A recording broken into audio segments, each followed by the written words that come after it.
안녕하세요. 애니메이터 정우석입니다. 이번 영상에서는 바운싱볼에 대해서 말씀드리도록 하겠습니다. 애니메이션 공부를 시작할 때 우리는 왜 모두 바운싱볼로 시작할까요?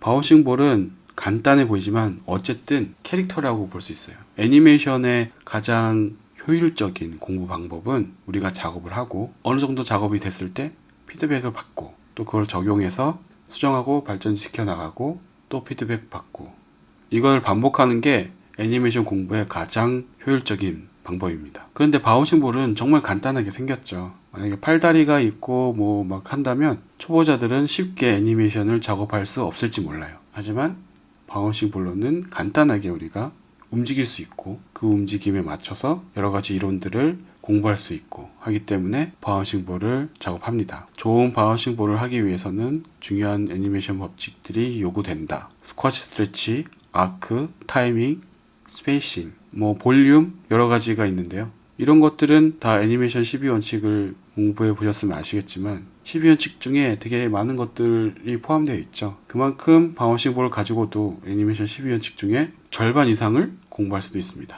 사람들마다 조금씩 생각이 다를 수 있겠지만 저는 애니메이션에서 가장 중요한 거는 포즈고, 그 포즈 말고 움직임에 있어서 가장 중요한 것은 타이밍과 스페이싱이라고 생각해요. 근데 이것을 공부하기 가장 좋은 방법은 바운싱볼입니다. 그래서 여러분들도 이제부터 바운싱볼을 너무 만만하게 보지 말고 내가 정말 액팅 클립을 작업한다, 포트폴리오 클립을 작업한다 라고 생각하시면서 열심히 작업해 주시기 바라겠습니다. 헤비볼과 라이트, 그러니까 무겁고 가볍고, 딱 보면 뭐가 무겁고 가벼운지 아시죠? 그런데 이 무겁고 가벼운 게 어떻게 떨어지는지 아십니까? 예를 들어서 200m라고 합시다. 200m의 높이에서 100kg인 저와 50kg인 여러분이 딱 저의 절반이죠? 뛰어내렸습니다. 그럼 누가 먼저 땅에 닿을까요? 당연히 무거운 사람이 먼저 떨어진다고 생각하실 수 있겠죠. 혹은 제가 막 2배 빠르게 떨어질 것이다. 왜냐? 2배 무거우니까. 라고 생각하실 수도 있겠지만 똑같이 떨어져요. 자, 이곳이 실험실인데요. 볼링공과 깃털을 공중에서 떨어뜨릴 거예요. 그럼 무엇이 먼저 떨어질 것인가? 네, 당연히 볼링공이 먼저 떨어졌죠.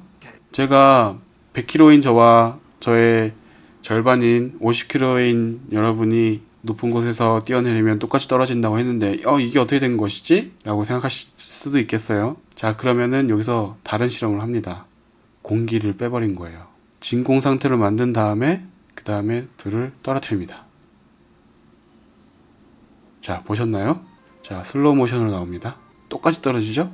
네, 볼링공과 깃털은 무게는 전혀 다르지만 공기가 없는 곳에서는 완벽하게 똑같이 떨어집니다. 먼저 떨어지고 늦게 떨어지고의 차이는 공기의 저항 때문입니다. 깃털은 공기의 저항을 많이 받았었기 때문에 볼링공보다 훨씬 늦게 떨어졌던 것이고, 볼링공은 깃털보다 공기의 저항을 받지 않았기 때문에 빨리 떨어지는 거예요. 떨어지는 속도는 무거운 것과 가벼운 것은 똑같습니다.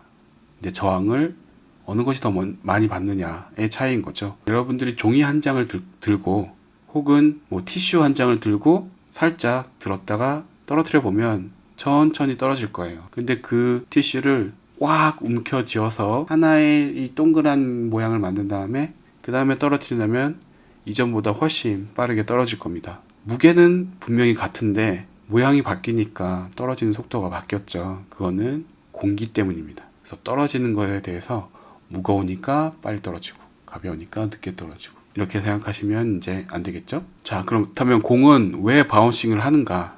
그러니까 저는 애니메이터이지 물리학자라든지 수학자가 아니기 때문에 정확하게 모든 현상들을 알 수는 없어요. 하지만 애니메이터로서 알아야 할 대표적인 것들 3가지를 말씀드리면, 가해지는 힘, 그러니까 그 공이 가지고 있는 에너지, 그리고 중력, 마찰력이라든지 공기의 저항. 공이 이렇게 진행하고 있었습니다. 근데 중력이 계속 잡아당기죠. 중력은 항상 작용하고 있죠. 중력은 계속 끌어당겨요. 중력이 잡아당기니까 스페이싱이 점점 넓어진다는 건 속도가 점점 빨라진다는 거겠죠. 중력이 계속해서 잡아당기니까 속도가 점점 빨라졌어요. 자, 그러면 여기서 문제가 하나 있어요. 아주 어마어마하게 높은 곳에 있는 거는 속도가 계속 증가해서 땅에 떨어질까? 네, 아니기 때문에 이런 문제를 냈겠죠. 아닙니다. 어느 정도 속도가 붙게 되면 더 이상 속도는 빨라지지 않아요.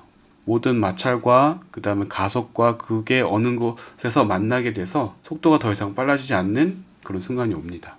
그러기 전까지는 계속해서 속도가 빨라져요. 그렇기 때문에 우리는 속도가 빨라진다, 계속해서 속도가 빨라진다라는 것을 기준으로 두고 애니메이션을 하는데요. 어마어마하게 높은 곳에서 떨어지게 되면 속도는 계속 증가하다가 어느 순간 더 이상 증가하지 않습니다. 그래서 공이 땅에 닿았죠. 이 정도의 속도로 땅에 닿았어요.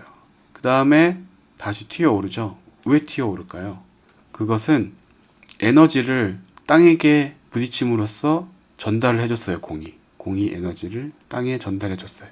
근데 땅은 움직였나요? 땅이 공에 부딪혔다고 땅이 움직이나요? 그렇지 않죠. 땅은 움직이지 않았으니까 에너지를 사용했나요? 사용하지 않았죠. 공이 주었던 에너지를 하나도 사용하지 않고 다시 공에게 전달해 줬어요. 그 에너지를 가지고 공은 다시 튀어오르는 거예요. 그렇다면 여기에서 이만큼 떨어졌을 때 에너지가 사용되지 않았다면 왜 요만큼밖에 튀어오르지 않을까요? 그건 바로 땅이 가져간 거 말고 공기 때문에 빼앗긴 에너지가 있기 때문에, 혹은 여기에 뭐 마찰 때문에, 그런 것들 때문에 에너지를 조금씩 빼앗기기 때문에 공의 높이는 점점 낮아지고요. 그 다음에 공은 점점 느려지고요. 그러면서 결국은 멈추게 되는 거예요. 자, 바운싱 볼의 종류를 한번 알아볼까요? 바운싱 볼은 노멀볼, 헤비볼, 라이트볼, 보통 이렇게 세 가지를 얘기해요. 노멀볼은 일반적인 공, 뭐 축구공이라든지 아니면 뭐 배구공, 이 정도가 노멀볼이고요. 헤비볼은 볼링공, 라이트볼은 비치볼이라고 얘기하는데, 여러분들이 레퍼런스를 찾아보셨으면 아시겠지만 비치볼은 생각보다 상당히 탄성이 높아요. 그리고 빠릅니다. 그런데 이제 우리가 가벼운 무게감을 공부하기 위해서 라이트볼을 애니메이션 하는 거잖아요. 그렇기 때문에 그걸 좀 더 과장해서, 모양은 비치볼이지만 사실 풍선에 가깝게 애니메이션을 하시기를 바랍니다. 헤비볼은 스쿼시 스트레치가 없고 많이 튕기지 않고 공기의 저항을 많이 받지 않고 주로 중력에 의해서 멈춘다. 그렇기 때문에 헤비볼은 만약에 빠르게 이동하고 있었으면 잘 멈추질 않아요. 우리가 라이트볼은 엄청나게 공기의 저항을 많이 받고 채공 시간이 길고 다른 공들에 비해서 중력의 영향을 적게 받아요. 그렇기 때문에 공중에 오래 떠 있는 거고, 그렇기 때문에 많이 탄성이 높게 튀어오르지 않죠. 왜냐? 느리게 떨어지니까. 우리가 탄성, 바닥에 따라서 뭐 환경에 따라서 탄성은 얼마든지 변화할 수 있기 때문에 그 느낌에 맞게 탄성을 정했으면 그걸 그대로 유지하시면 돼요. 탄성이 변화하지 않고 유지만 되면 되는 겁니다. 자, 운동량 보존의 법칙. 이게 우리가 바운싱볼 하는데 무슨 상관이 있을까라고 생각하실 수도 있겠어요. 탄성 구슬 그네라고 보셨을지 모르겠어요. 왼쪽에서 결국에는 멈추게 되잖아요. 틱 하고 타닥 하면서. 왜 멈출까요? 그건 에너지를 전달하지 못하기 때문이 아니라 마찰, 중력 등 반대되는 에너지가 발생해서 결국에 멈추게 되는 거예요. 이거는 바운싱볼 이론과 똑같아요. 좀 전에 봤던 탄성 구슬 그네와 마찬가지 이론을 한번 여기다가 적용을 해볼까요? 전달하면서 그 에너지를 사용했는가, 이게 중요합니다. 그래서 여러분들이 쇼프로 같은 거 볼 때 박을 깨트리죠. 박을 땅에다 놓고 이렇게 박이 있어요. 근데 여기에 이제 어떤 사람이 엉덩방아를 쪄서 이 박을 깨트리려고 해요. 근데 한 사람은 깨트렸고 한 사람은 똑같은 박이에요. 똑같은 강도와 똑같은 완벽하게 똑같은 박이라고 가정을 해봅시다. 어떤 사람은 못 깨트렸고 어떤 사람은 막 깨트렸어요. 꽝 엉덩방아를 찍어서. 그러면은 엉덩방아를 껴서 깨트린 사람은 하나도 안 아파요. 근데 엉덩방아를 찍었는데 박을 깨트리지 못한 사람은 엉덩이가 엄청나게 아프죠. 왜 그러냐? 이 박은 받은 에너지를, 박이 깨지는데 에너지를 소모했어요. 하지만 이 박은 아무런 변화가 없었죠. 그렇기 때문에 엉덩이에 다시 에너지를 돌려줬어요. 그렇기 때문에 엉덩이가 여전히 아픈 거예요. 자, 여기까지가 바운싱 볼의 종류와 특징에 대해서 알아봤고요. 이제 바운싱 볼에 대해서 좀 더 디테일하게 생각을 해본다면 공의 회전과 마찰이 있어요. 이거를 잘 표현해주면 바운싱 볼의 퀄리티가 훨씬 많이 올라갑니다. 공의 회전과 마찰. 공은 마찰하면서 회전하게 되고요. 회전 때문에 또 방향이 바뀌거나 속도가 바뀌기도 하고, 벽에 바운싱 되는 바운싱 볼의 스핀은 어떻게 될까요? 언제 반대 방향으로 스핀되기 시작할까요? 공이 벽에 튀어 오르면서 바운싱 될 때와 공이 떨어지면서 벽에 바운싱 될 때의 차이가 있을까요? 네, 있습니다.